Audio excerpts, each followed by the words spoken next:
So, papakainin mo ako again? Talaga, birthday ng princess. Bayad mo. Kung nga binigyan allowance kuya mo eh. Hi mga my loves. Another day, another story, another kain. Nandito tayo sa Cuba. Try namin. Sabi ni Princess, masarap daw dito yung mga lechon kawali, tapsido, ganyan. Try natin kung masarap na talaga. So, papakainin mo ako again? Talaga, birthday ng princess. Bayad mo. Kung nga binigyan allowance kuya mo eh.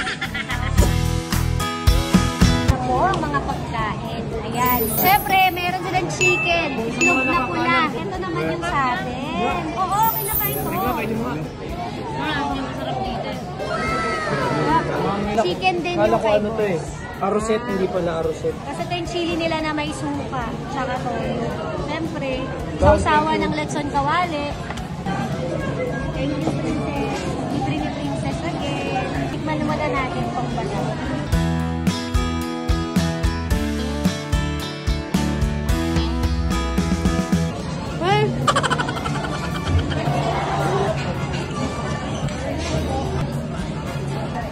In order ni princess, isda. Sarap. Order the rice.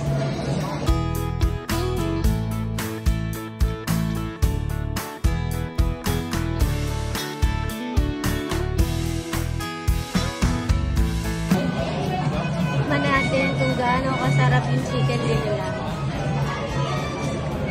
Siyempre.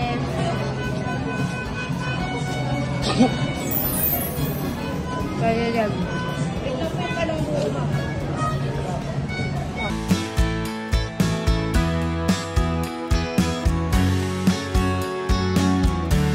Ito naman yung isa pang in-order natin. Sa mga gustong manalo. Order naman yun yung high. Pero titikman natin. 100 pesos. Share nyo lang itong live na to. Tapos magpalo lang kayo sa page nila. I-share nyo rin yung live nila. Tignan natin lahat yung pagkain. Abangan nyo. Start na yun. 8 p.m. Pero siyempre pag kayo kumain dito, nagkamay kayo, magugas muna kayo ng kamay. Sa akin. Saan tayo? Yung live nila. Tapos pinalo nyo sila. Ano ba yan? Hindi naman nakita, madam. Hindi. Hindi nakita sa video. Lagay mo yung itlog na pula sa suka. Oo, magdala.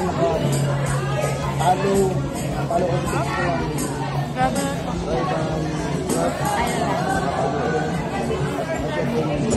Mabantayan ang mga parehas. Na ako, wala. Ay, busog ka na nga, madam. Sobrang sarap. Ayan, naubos na natin yung pagkain. Yun lang mga may love. Talo kayo sa page nila. Siyempre, kailangan paminsan treat nyo rin yung sarili nyo. Kumain din kayo.